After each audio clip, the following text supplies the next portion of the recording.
The lumberjack was beaten for helping a native. At dawn, an entire tribe bowed before him.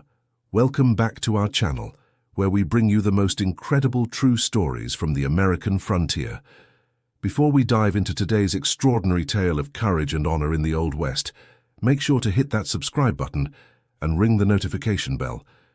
You won't want to miss any of our amazing stories. And hey, drop a comment below telling us where in the world you're listening from. We love connecting with our global family of story lovers. Now, settle in for a story that will remind you that sometimes doing what's right can change everything. Chapter 1. The Sound of Injustice. The morning sun cast long shadows across the dusty main street of Deadwood Gulch, Montana Territory. In the summer of 1876, the town buzzed with the usual chaos of miners, drifters, and fortune-seekers, but today carried an uglier tension in the air. Thomas "Tom" Mackenzie wiped the sweat from his weathered brow as he guided his horse-drawn cart loaded with freshly cut timber toward the town center. At 32, Tom was built like the trees he felled, tall, strong, and deeply rooted in his principles. His calloused hands told the story of 15 years working the dense forests surrounding Deadwood Gulch, providing lumber for the rapidly growing settlement. As Tom rounded the corner near Hannigan's saloon, angry voices erupted from the crowd gathered in the street. His heart sank as he spotted the source of the commotion, a young Native American man, probably no more than 20, surrounded by 6 burly miners. The young man's clothes were torn, his lip bleeding, but his dark eyes burned with defiant dignity. "You thieving redskin!" shouted Jake Morrison, the leader of the group and foreman at the largest mine in town. "Caught you red-handed stealing from our supply shed." "I took nothing," the young man replied in clear English, his voice steady despite his circumstances. "I was looking for work, nothing more." Tom recognized him, Running Wolf, one of the few Lakota who occasionally came to town seeking honest employment. Unlike many settlers, Tom had learned enough of the local Lakota language during his years in the wilderness to communicate with the native people. He'd always found them to be honorable, despite the prevailing prejudices of the town. "Liar!" Morrison backhanded Running Wolf across the face, sending him stumbling. "No Indian comes to town with honest intentions." The crowd cheered Morrison's violence, their faces twisted with the cruel satisfaction that came from having someone to blame for their hard lives. Tom's jaw clenched as he watched more men step forward, fists raised. "Please," Running Wolf said, raising his hands peacefully.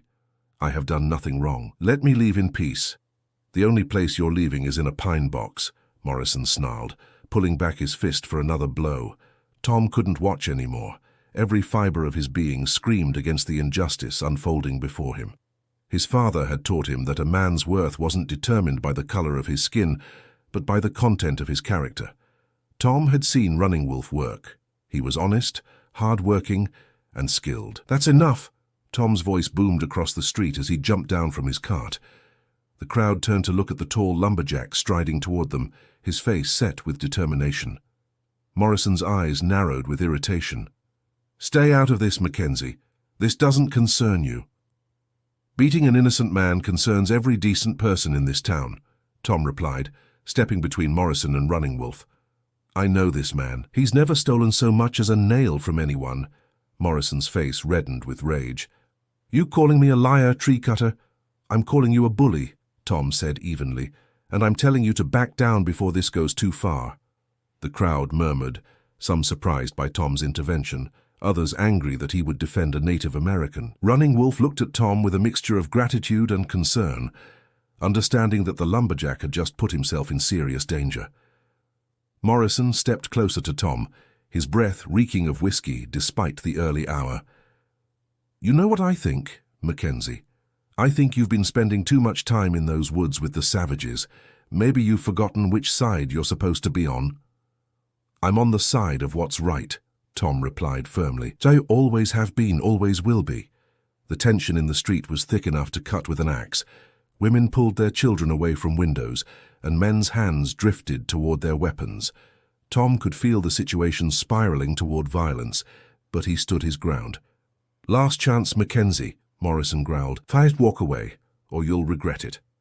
Tom looked back at Running Wolf, seeing the quiet dignity in the young man's eyes, the same dignity he'd seen in Running Wolf's grandfather, White Eagle, who had once helped Tom survive a brutal winter storm. The memory strengthened his resolve. "I'm not walking away from what's right," Tom said. Morrison's fist crashed into Tom's jaw with the force of a sledgehammer. Chapter 2. The Price of Honor. The blow sent Tom staggering backward, but he quickly regained his footing, tasting blood in his mouth. The crowd erupted in cheers and jeers as Morrison's men closed in around both Tom and Running Wolf. "Big mistake, Lumberboy," Morrison sneered, flexing his bruised knuckles. "Boys, looks like we got ourselves two problems to solve." What followed was brutal and one-sided. Tom was a strong man, capable in a fair fight, but 6 against 2 were impossible odds. Morrison's miners were hardened men, used to violence, and they showed no mercy. Fists and boots rained down on Tom and Running Wolf as the crowd watched with a mixture of bloodlust and unease. Tom tried to shield Running Wolf as much as possible, taking blow after blow to his ribs, back and face. His vision blurred as someone's boot connected with his temple, but he heard Running Wolf whisper in Lakota, "Brother, you should not have done this for me." Every man deserves to be treated with respect. Tom gasped between punches, his words slurred by his swelling lips. The beating seemed to last forever. Tom's shirt was torn to shreds, his face a mass of bruises and cuts. Blood ran from his nose and a gash above his left eye. His ribs screamed with pain, and he was certain at least 2 were broken. Running Wolf was in similar condition, but the young Native American's eyes showed amazement at Tom's sacrifice. Finally, Morrison raised his hand, and his men stepped back, breathing heavily from their exertion. Tom lay crumpled in the dust, barely conscious, while Running Wolf knelt beside him despite his own injuries. "Let this be a lesson to anyone else who thinks about helping these savages," Morrison announced to the crowd. "This is a white man's town, and we don't need any Indian lovers stirring up trouble." Some in the crowd cheered, but Tom noticed that several faces showed discomfort with what they'd witnessed. Mrs. Henderson, who ran the general store, looked away in shame. Even some of Morrison's own men seemed uneasy with the severity of the beating they'd delivered. "Get them out of my sight," Morrison spat, "and if I see either of you in town again, it'll be worse next time." 2 of the more decent townspeople, Doc Williams and Pastor Samuel Brooks, helped Tom to his feet. Running Wolf rose on his own, his pride intact despite his battered condition. "Tom, you need medical attention," Doc Williams said quietly, supporting the lumberjack's weight. I'll be fine," Tom mumbled, though he could barely stand. "So make sure Running Wolf gets out of town safely." Running Wolf looked at Tom with deep respect. In his native language, he said something that made the few Lakota-speaking settlers in the crowd raise their eyebrows in surprise. Pastor Brooks, who had spent time as a missionary among the tribes, translated softly. He said, "You have shown the heart of a true warrior. Your courage will not be forgotten." Running Wolf helped support Tom as they made their way slowly out of the town center. The crowd gradually dispersed, but the tension remained. Morrison and his men headed into the saloon, celebrating their victory with whiskey and boasts. As they reached the edge of town, Running Wolf turned to Tom. "My grandfather, White Eagle, is a medicine man. He can help heal your wounds better than any doctor in this town." Tom nodded weakly, his head still spinning from the beating. "I remember White Eagle, good man, helped me through the winter of '73. "Then you will come with me," Running Wolf said firmly. "It is the least I can do after what you sacrificed for me." As they walked slowly toward the tree line, Tom reflected on what had just happened. He'd stood up for what was right, and he'd paid a heavy price for it. His body ached with every step, and he knew his reputation in Deadwood Gulch was probably ruined. Morrison had significant influence in town, and most of the residents would side with him rather than risk their own standing. But looking at Running Wolf's grateful face, Tom felt no regret. Some things were more important than reputation or comfort. His father had always said that a man's true character was revealed not in times of ease, but in moments when doing right came at a personal cost. "Your people, will they accept me in their camp?" Tom asked as they entered the forest. Running Wolf smiled, despite his swollen lip. "After what you did today, my friend, they will welcome you as a brother." As they disappeared into the woods, Neither man noticed the small group of Lakota warriors who had been watching from the hills above town, witnesses to everything that had transpired in the dusty streets of Deadwood Gulch. Chapter 3. Healing and Understanding. The Lakota camp was nestled in a protected valley 3 miles from Deadwood Gulch, hidden among towering pines and accessible only by a narrow trail that wound through the rocks. As Tom and Running Wolf approached, Tom was struck by the sense of peace that seemed to emanate from the settlement. Despite his pain and exhaustion, he felt a calm he'd never experienced in the chaotic mining town. White Eagle emerged from his teepee before they even called out. The elderly medicine man was shorter than Tom had remembered, but his presence commanded immediate respect. His weathered face, marked by decades of wisdom and hardship, showed no surprise at seeing the battered white man supported by his grandson. "I have been expecting you," White Eagle said in English, his voice carrying the weight of years. The spirits whispered of a white man who would show true courage today. Tom tried to stand straighter, but his body betrayed him, and he swayed dangerously. White Eagle gestured to several young men, who immediately came forward to support him. "Grandfather," Running Wolf said in Lakota, then switched to English for Tom's benefit. "This man risked everything to defend me. He fought 6 men to protect someone he barely knew." White Eagle studied Tom's face carefully, looking beyond the bruises and cuts to something deeper. "I see the same spirit in you that I saw 3 winters ago when you shared your last piece of dried meat with me during the blizzard. You did not know then if you would survive the storm, yet you chose compassion over self-preservation." Tom was amazed that the old man remembered that detail from their brief encounter years ago. He'd been lost in a whiteout, nearly frozen to death, when he'd stumbled upon White Eagle's winter shelter. The old man had shared his fire and food, and in return, Tom had given him the last of his provisions before continuing his journey home. "Come," White Eagle said gently, "let us heal your body so your spirit can continue its work." The next several hours passed in a haze of careful treatment and unexpected kindness. White Eagle's knowledge of natural medicine far exceeded anything Tom had experienced with Doc Williams in town. The old man cleaned Tom's wounds with herbal solutions that stung initially, but seemed to immediately begin the healing process. He applied poultices made from plants Tom didn't recognize, which drew out the pain and swelling with remarkable effectiveness. While White Eagle worked, the camp's women brought food and clean water. Children peered curiously at the white visitor, whispering among themselves. Tom was struck by how normal and peaceful everything felt. These weren't the savages that Morrison and his ilk described. They were families, going about their daily lives with the same concerns and joys as any other people. Running Wolf sat nearby, also being tended to by the tribe's women. His injuries were less severe than Tom's, and he was able to translate when White Eagle spoke in Lakota. "My grandfather says that courage like yours is rare in any man, regardless of the color of his skin," Running Wolf explained. "He says the spirits have been waiting for someone like you to build a bridge between our peoples." Tom shook his head weakly. "I'm just a lumberjack. I don't know anything about building bridges between peoples. I just know right from wrong." White Eagle smiled and continued applying a salve to Tom's ribs. "Running Wolf, tell him that sometimes the simplest hearts carry the greatest wisdom. Tell him that knowing right from wrong is the foundation of all leadership." As the day wore on, Tom found himself sharing stories with the tribe members who spoke English. He learned about their struggles, how they'd been pushed from their ancestral lands, how they were forbidden to practice their traditional ways, how they were treated as criminals simply for existing. In return, he told them about his own life, growing up as the son of an immigrant logger, learning to see the forest as a living entity deserving of respect, not just a resource to be exploited. "Your father sounds like a wise man," commented Spotted Hawk, one of the tribe's senior warriors. "Many of your people see only what they can take from the land. You see what you can give back."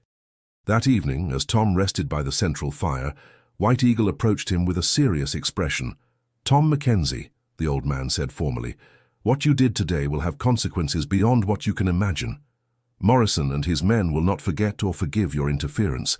They will make your life in Deadwood Gulch very difficult." Tom nodded, having already considered this reality. "I figured as much, but I couldn't just stand there and watch an innocent man get beaten. And that is why," White Eagle continued, "my people will not forget what you have done either. Running Wolf is not just any young man, he is the son of our war chief, Swift Arrow, and the future leader of our tribe. You risked your life for our future." Tom's eyes widened in surprise. Running Wolf had never mentioned his important lineage, carrying himself with humility rather than pride. "Tomorrow," White Eagle said, "Swift Arrow returns from a hunting expedition with 30 of our best warriors. When I tell him what happened today, when Running Wolf tells him of your courage, well, let us say that you have gained powerful friends." As Tom drifted off to sleep on a comfortable bed of furs, his body finally beginning to heal, he had no idea that his simple act of standing up for what was right would soon transform not just his own life, but the relationship between two peoples who had been enemies for far too long. Chapter 4. The Dawn of Reckoning. Tom awoke before sunrise, his body still aching but noticeably improved from White Eagle's treatments. The herbal medicines had worked wonders overnight. The swelling in his face had reduced significantly, and his ribs, while still tender, no longer screamed with every breath. The camp was already stirring with quiet activity as the women prepared the morning meal and men checked weapons and horses. There was an electricity in the air that Tom couldn't quite identify. Running Wolf appeared beside his sleeping area, moving with much greater ease than the previous day. "My friend, my father has returned. He wishes to speak with you." Tom sat up carefully, still mindful of his injuries. "Swift Arrow is here. He arrived an hour ago with his warriors, when my grandfather told him what happened in town." Running Wolf paused, searching for the right words. "My father is a man of great honor. He does not forget debts, especially ones involving the safety of his family." Tom dressed in the clean clothes the tribe had provided, simple but well-made buckskin pants and a wool shirt. As he emerged from the teepee, he saw a tall, imposing figure standing near the central fire. Swift Arrow was clearly Running Wolf's father. They shared the same proud bearing and intelligent eyes, though the older man's face carried the weathered intensity of a lifetime warrior and leader. Swift Arrow approached Tom with measured steps, his gaze taking in every detail of the white man's appearance. When he spoke, his English was precise and formal. "Tom Mackenzie, I am Swift Arrow, war chief of this band of the Lakota people. My son has told me of your actions yesterday, as has my father, White Eagle. I come to understand why a white man would risk his life for one of my people." Tom met the chief's gaze steadily. "With respect, Chief Swift Arrow, I didn't help your son because he was Lakota. I helped him because he was being treated unjustly. Any decent man would have done the same."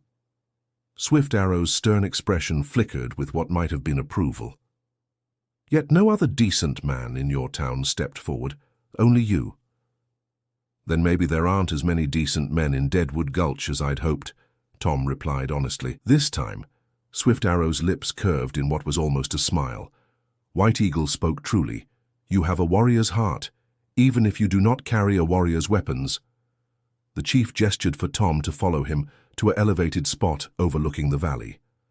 From there they could see Deadwood Gulch in the distance, smoke rising from its chimneys as the town began its daily routine. "Tom Mackenzie, there is something you must know," Swift Arrow said gravely. "Yesterday, my warriors were watching from the hills when Morrison and his men attacked you and my son. They were ready to ride down and fight, but I had given strict orders to avoid violence unless our people were in mortal danger." Tom felt a chill run down his spine as he imagined what could have happened if armed Lakota warriors had descended on the town. "But when they saw you, a white man, step forward to defend Running Wolf, when they saw you take a beating rather than abandon your principles, it changed something in their hearts," Swift Arrow continued. "For years, we have seen only hatred and violence from your people. Yesterday, we witnessed something we had begun to believe no longer existed: honor." The chief turned to face Tom directly. "My warriors have asked me to honor you in the traditional way. They wish to perform a ceremony that has not been offered to a white man in living memory." Before Tom could ask what that meant, the sound of horses approaching drew their attention. A cloud of dust was rising from the direction of Deadwood Gulch, and Tom could make out a group of riders heading toward the forest. "Morrison," Tom said grimly, recognizing the lead rider even at a distance. "He's brought a posse." Swift Arrow's expression hardened. "How many?" Tom counted quickly. "Looks like 12 out maybe 15 men. They're armed." "They come for you," Swift Arrow stated matter-of-factly. "They know you are here." Tom's mind raced. If Morrison's men found the Lakota camp, it could lead to a massacre.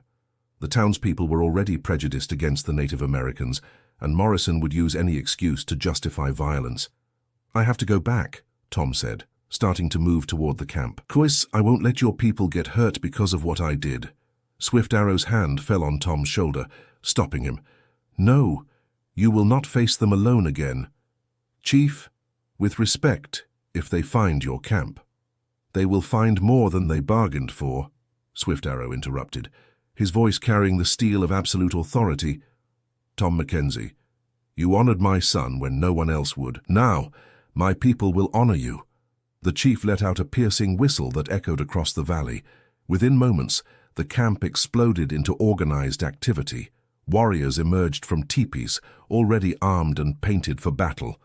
Women and children quickly began moving to secure positions deeper in the valley. "Chief, this isn't your fight," Tom protested, even as he was impressed by the speed and efficiency of the tribe's mobilization. Swift Arrow looked at him with something approaching affection.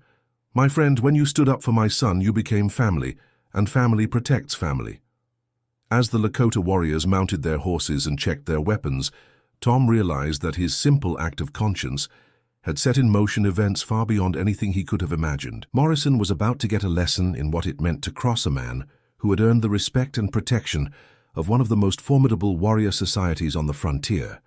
The stage was set for a confrontation that would either end in tragedy or forge a new understanding between two peoples who had been enemies for too long.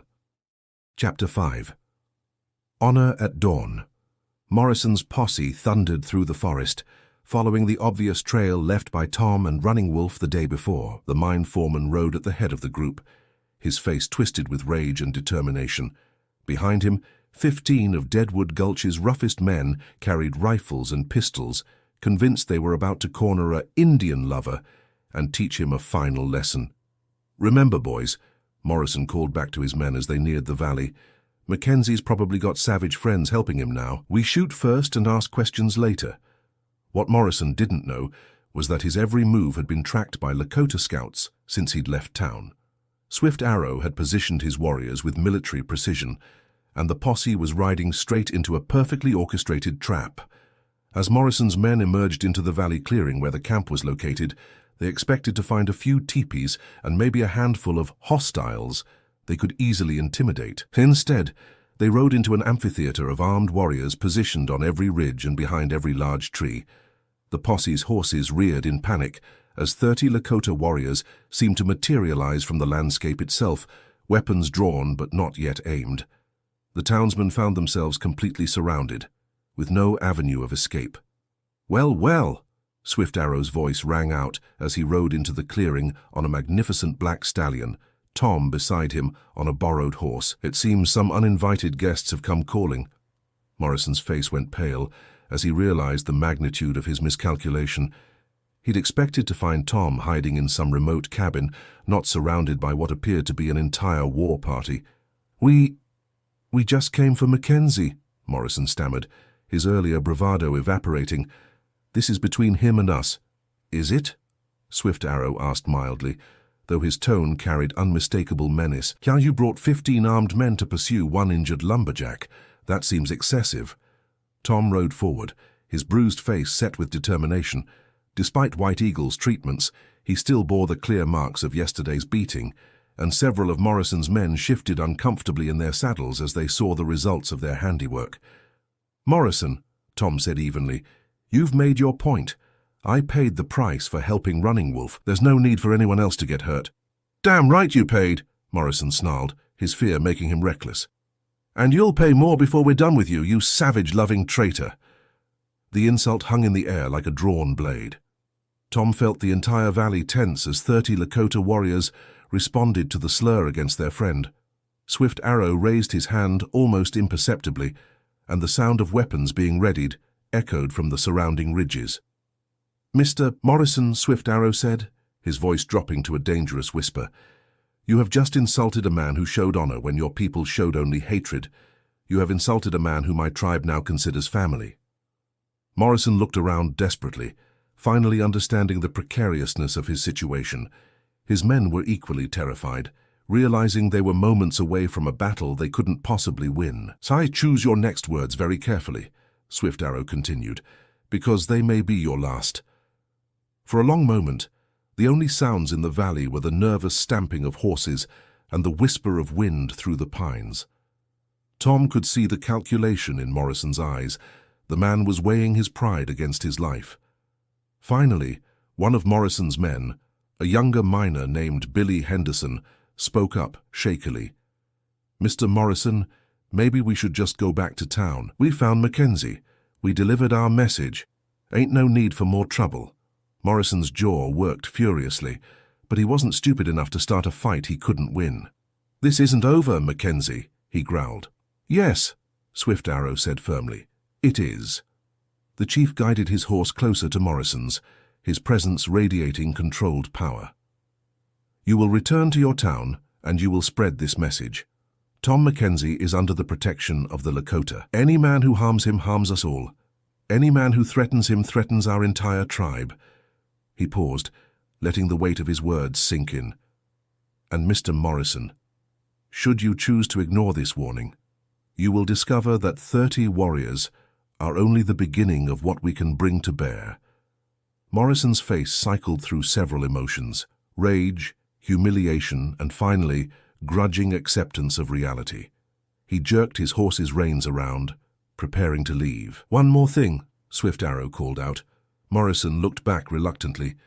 "The next time you think about beating an innocent man, remember this day. Remember that honor and courage have friends you cannot see, but who are always watching." As Morrison's posse rode away in defeat and humiliation, the Lakota warriors began to converge on the center of the valley. But instead of celebrating their bloodless victory, they formed a large circle around Tom and Swift Arrow. White Eagle approached, carrying an ornate staff decorated with eagle feathers and beadwork. "Tom Mackenzie," the old medicine man announced in a voice that carried across the entire gathering. "Yesterday you showed the courage of a warrior, the wisdom of a chief, and the heart of a brother. Today my people wish to honor you in the way of our ancestors." What followed was unlike anything Tom had ever experienced. The entire tribe, men, women, and children, participated in a ceremony that recognized him not as an outsider or an ally, but as family. Songs were sung in the Lakota language that spoke of courage, honor, and the bonds between brothers. Eagle feathers were placed in his hair, marking him as a warrior. Paint was applied to his face in patterns that signified respect and acceptance. As the sun reached its zenith, Swift Arrow made a final proclamation. "From this day forward, Tom Mackenzie will be known among the Lakota as stands for justice. His courage has built a bridge between our peoples that will not easily be broken." Tom, overwhelmed by the honor being shown to him, managed to speak, "I just did what any decent man should do. I don't deserve all this." Running Wolf stepped forward, his young face serious. "My friend, that is exactly why you deserve it. A true warrior never seeks honor. He simply lives with honor, and honor finds him." As the ceremony concluded, and the tribe began preparing a great feast, Tom realized that his life had been irrevocably changed. He would never be welcomed back in Deadwood Gulch, but he had found something far more valuable, a people who understood the true meaning of courage and loyalty. Looking around at the faces of his new family, Tom felt a peace he'd never known in the civilized world of the mining town. Sometimes, losing everything you thought you wanted led you to discover everything you actually needed. In the years that followed, Tom would become a bridge between the Lakota and the few white settlers who approached them with respect rather than hostility. His lumber business, relocated to serve customers who valued his integrity, would prosper. And the story of the lumberjack who was beaten for helping a Native American, only to be honored by an entire tribe at dawn, would be told around fires on both sides of the cultural divide for generations to come. But that morning, as he sat surrounded by his new family, sharing food and stories, Tom Mackenzie, now stands for justice, simply smiled and felt grateful that he had listened to his conscience when it mattered most. The end. Thank you for watching. If this story of courage and honor touched your heart, Make sure to like this video and subscribe for more incredible tales from the American frontier. Share this story with someone who needs to be reminded that standing up for what's right, even when it costs us everything, is always worth it. Until next time, keep the spirit of justice alive in your own life.